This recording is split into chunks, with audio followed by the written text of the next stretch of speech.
आत्मदेव नावाचा जो ब्राह्मण होता, म्हटलं ना तुम्हाला की कथा थोडक्यात आणि चिंतन जास्त. आत्मदेव, त्याला धुंदुली नावाची एक पत्नी होती. धुंदुली कोणाला म्हणायचं? जी पतीचं ऐकत नाही तिला म्हणायचं धुंदुली. काय धुंदुलीची व्याख्या आहे भागवतात दिलेली. मी काय मला सांगत नाही, मला काय कोणाचा अपमान नाही करायचा. धुंदुली म्हणजे काय? जी पतीचं ऐकत नाही, कर्कश बोलते, आज्ञेत राहत नाही. तुंगभद्रा तटे पूर्वम भूतत्सन्नमुत्वम यत्र वर्णा सर्वधर्मेन सत्यकर्मपराः. भागवतामध्ये वर्णन केले. तुंगभद्रा नदीच्या काठीवर आत्मदेव ब्राह्मण राहत होता. धुंदुली त्याची पत्नी होती. 40-45 वय झालं होतं, पण त्याला पुत्र नव्हता. काय करावं? व्याकुळ झाला. लोक टोमणे मारायला लागले, भावकी त्याला बोलायला लागली, त्याला चांगल्या कामामध्ये निपुत्रिक असल्यामुळे बोलवणार, त्याला त्रास होऊ लागला. एक दिवस त्याने घर सोडलं, वनामध्ये गेला, झाडाखाली बसला. भूक लागलेली, तहान लागलेली. एक सज्जनग्रस्त साधू तिथून चालले होते, बसले. अरे फार व्याकुळ दिसतोय. विचारल्यावर त्याने सांगितलं, महाराज मला पुत्र नाही, मला पुत्र व्हावाची इच्छा आहे. आणि रडायला लागला. सगळे हकीकत सांगितली. लोक कसा अपमान करतात. आणि इतका दीन झाला की सांगितलं, महाराज तुम्ही साधू दिसता, तुम्हीच मला मुलगा द्या, नाही तर तुमच्या समोरच मी माझं डोकं फोडून या ठिकाणी गतप्राप्त. म्हटलं याला बोललेलं चुकलं, आता काय करावं? याला मी व्याकुळ दिसताय म्हणून विचारतोय. काळजी करू. त्यांनी एक फळ दिलं, एक फळ काढलं, सांगितलं फळ तुझ्या पत्नीला दे, तुझी पत्नी गर्भवती होईल, तिला मुलगा होईल. आशीर्वाद दिला. आनंद झाला. धावत पळत घरी आला. धुंदुलीला बोलवलं, धुंदुली अगं मला एक महाराज भेटले आणि तिने फळ दिलेलं आहे, हे फळ खा आणि आपल्याला मुलगा होईल. मी आता जाऊन गंगा स्नान करतो, देवपूजा करतो, संध्या करतो. फळ घेतलं, हो म्हटली. विचार करू लागले की ह्या फळाचा परिणाम होईल, मी गर्भवती होईल. जर चोर बीर आले तर ते गर्भवती असताना मी पळू कशी? नको नको ते विचार करायला लागले. याचा परिणाम होईल का? गर्भाचं होईल का? शंका घेतली. संतांवर शंका घेऊ नये. देव, ईश्वर आणि वेद यांच्यावर शंका घेऊ नये. बहिणीला बोलवलं, शेजारणीला बोलवलं, काय करू काय करू? बहीण पण दुष्ट होती.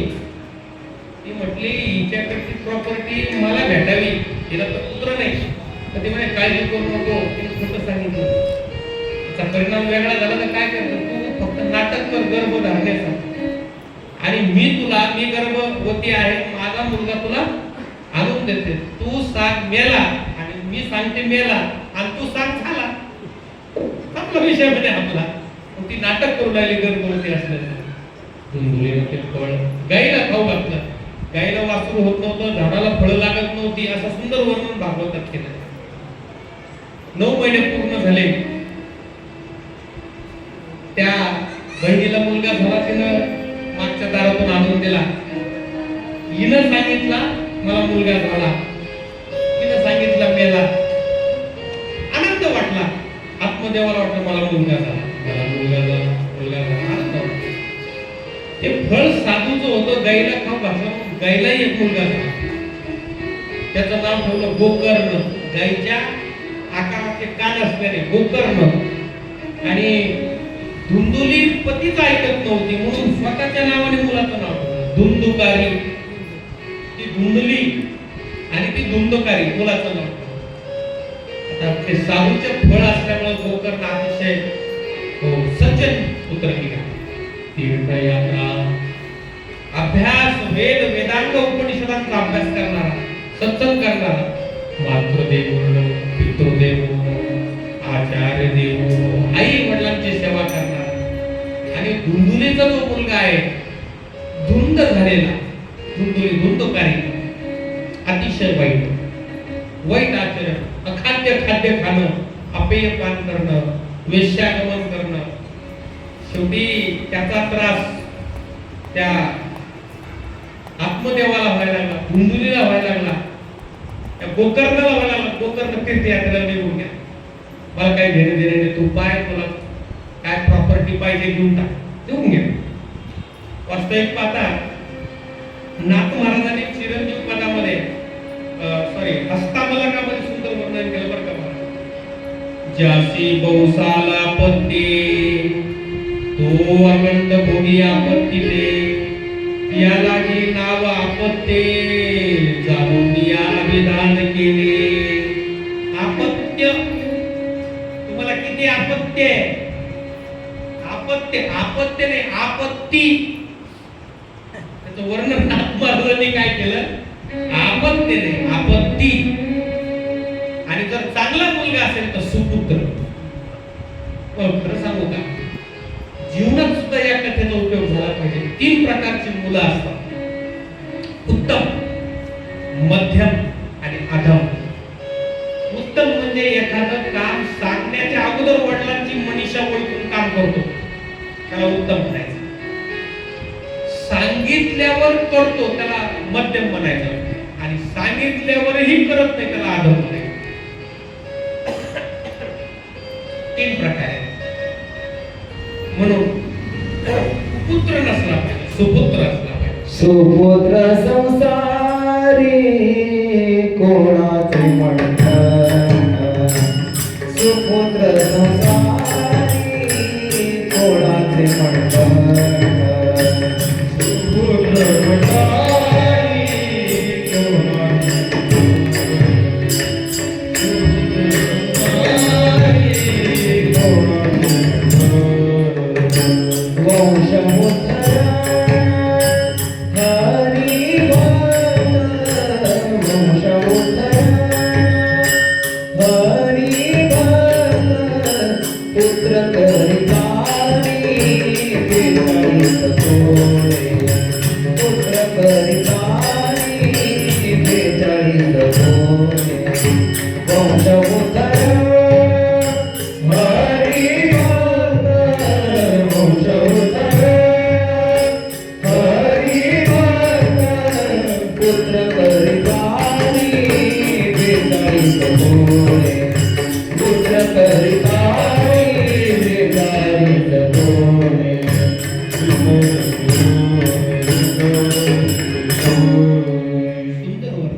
भागवतात आपल्याला कथा पाहिजे. हो, बळीराजाची आई देवाकडे गेल्यावर देव घाबरले होते. हो, बळीराजाची आई देवाला म्हणे घाबरू नको. तिनं सांगितलं, वर्णन केलं. बली हुई सती नहीं गई, विरोचन के साथ, ऐसा पुत्र पैदा किया पसारे हाथ. अशा मुलाला जन्म दिला देवा, अरे तुला हात पसरायला लावला ते. ऐसा पुत्र पैदा किया पसारे हात. मुलगा पाहिजे, मुलगा पाहिजे. घे मुलगा. आता आला तर दूध दुकान मारायला लागला, आईला मारायला लागला. पैसे दे, आईला मारायला पैसे दे, मला दारू प्यायची आहे, पैसे दे. वेश्यागमन करू लागला. शेवटी काय करावं ते आत्मदेव चिंतित झाला. ते वनामध्ये गेला. धुंदुकारी तीर्थयात्रेत, गोकर्ण तीर्थयात्रेला गेला. धुंदुकारी आईला मारू लागला. आणि एक दिवस आईनं रात्रीच विहिरीत मारून आत्महत्या केली. धुंदुकारीला आता घरच मोकळं झालं. 5 वेश्या तिने त्या घरामध्ये आणल्या. त्या 5 वेश्या, 5 स्त्रिया, पंचविषय म्हणजे 5 वेश्या राहू लागला, चोरी करू लागला. त्या 5 स्त्रियांची मनीषा पूर्ण करायला लागला. चोरी करता करता राजवाड्यातून काही दागिने चोरते. त्यावेळेस विचार करायला लागला की जर आपल्याला याला जर पकडलं, येणे जर आपलं नाव घेतलं तर तो राजा आपल्याला शिक्षा करेल ना. मग काय करावं? याला मारून टाकलं पाहिजे, काय त्याला मारलं पाहिजे, असं विचार करायला लागला. 5 स्त्रिया. वास्तविक पाहता स्त्रियांची निंदा नाही बरं का यामध्ये, सज्जन स्त्रियांची निंदा नाही. ज्या कुबुद्धीच्या स्त्री आहेत त्यांची निंदा. नाथ महाराज चिरंजीव पदामध्ये वर्णन करतात. काय म्हणावं त्यांनी? नको नको स्त्रियांचा सांगात, नको नको स्त्रियांचा एकांत, नको नको स्त्रियांचा परमार्थ, करीती आघात पुरुषाशी. स्त्रियांची निंदा, स्त्रियांसाठी सुद्धा सांगतो, नको नको पुरुषांचा सांगात, नको नको पुरुषांचा एकांत, नको नको पुरुषांचा परमार्थ, करीती आघात स्त्रियांशी. स्त्री आणि पुरुष शास्त्र असं सांगतं की आपल्या पोटची मुलगी जर उपवर झाली असेल तर एका आसनावर बापाने बसू नये.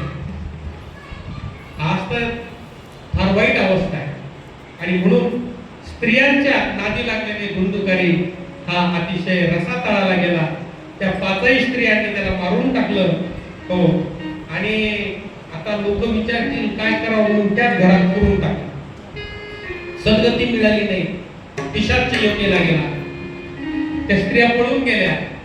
बऱ्याच काळाने तो गोकर्ण आल्यानंतर त्या घरात झोपला. रात्रीचं प्रचंड त्याला भीती दाखवली.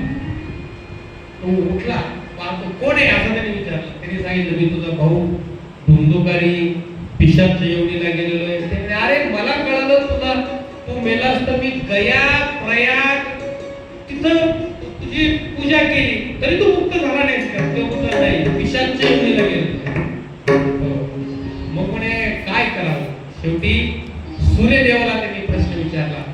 सूर्यदेवाची आराधना केली आणि सूर्यदेवाने सांगितलं की भागवत कथा सांग आणि त्याला ती ऐकायला. सूर्यदेवाचं ऐकून गोकर्ण घरामध्ये त्यांनी भागवत कथा सांगायला सुरुवात केली.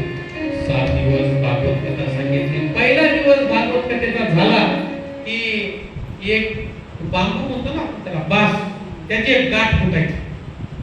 पहिल्या दिवशी लोकांना वाटलं उन्हामुळे फुटले असं, दुसऱ्या दिवशी फुटली, तिसऱ्या दिवशी फुटली. त्या गाठी फुटल्या पाहिजे. विद्यते हृदय ग्रंथी छिद्यन्ते सर्व संशयाः क्षीयन्ते चास्य कर्माणि तस्मिन् द्रष्ट्या परावरे. उपनिषदातला मंत्र आहे. हृदयातली गाठी सुटली पाहिजे आणि हृदयातली गाठ तेव्हा सुटेल जेव्हा तुम्ही शुद्ध अंतःकरणाने भागवत ऐकाल. 7 दिवस भागवत ऐकून हा धुंदुकारी मुक्त झाला, दिव्य देह प्रगट झाला. त्याने गोकर्णाला नमस्कार केला. गोकर्ण असा भाऊ पाहिजे, माझा उद्धार तू केला बाबा, तुला नमस्कार करतो म्हणून तो मुक्त झाला. हो, म्हणून श्रीमद भागवत मुक्ती देणारा ग्रंथ. लक्षात, मनोरंजनाचा ग्रंथ आहे का? मनोरंजन. आता जे माझं बोलणं झालं त्यावेळेस त्याच्यामध्ये ते काय झाकी वगैरे ठीक आहे, आनंदासाठी करत असाल तर चांगली गोष्ट आहे, त्याचा वाद नाही. पण मूळ विषय जर असेल ग्रंथामध्ये तर तो मुक्तीचा आहे. आणि म्हणून या ठिकाणी हा ग्रंथ आपल्याला पाहायचा आहे. याचा श्रवणाचा जर विधी असेल तर त्याचंही वर्णन भागवतामध्ये केलेलं आहे. अशा शुद्ध अंतःकरणाने आपण या ग्रंथाचा 7 दिवस श्रवण करणार आहोत. रोज त्याचा आपण श्रवण करू, तात्विक श्रवण करू. माझी आणखी एक विनंती आहे की श्रवण करत असताना कुठे काही जर शंका असेल तर कथा झाल्यानंतर ती शंकाही आपण प्रकट करावी. त्या शंकेवर आपण चर्चा करू. प्रश्न आपण विचारत नाही, प्रश्न विचारावे. केवळ ऐकावं सोडावं असं नाही. आणि आपण तर इतके शून्य आहात. 3 वर्षापूर्वी आपल्याला एक मंत्र दिला होता, आपण रोज तो मंत्र म्हणतो. कोणता मंत्र होता? मी स्वयंप्रकाश सचितानंद साक्षी आहे. सगळेजण सरळ बसा, हात जोडा. आपण पुन्हा 5 वेळेस या मंत्राचं जप करूया आणि कथेला पूर्ण विराम. मी स्वयंप्रकाश सचिदानंद साक्षी आहे. बोला, मी स्वयंप्रकाश साक्षी आहे. मी स्वयंप्रकाश सचिदानंद साक्षी आहे. मी स्वयंप्रकाश सचिदानंद साक्षी आहे. मी स्वयंप्रकाश सचिदानंद साक्षी आहे. मी स्वयंप्रकाश सचिदानंद साक्षी आहे. स्वयंप्रकाश सचिदानंद साक्षी आहे. मी स्वयंप्रकाश सचिदानंद साक्षी आहे. स्वयंप्रकाश सच्चिदानंद साक्षी आहे. स्वयंप्रकाश सच्चिदानंद साक्षी आहे. गोपाल कृष्ण भगवान की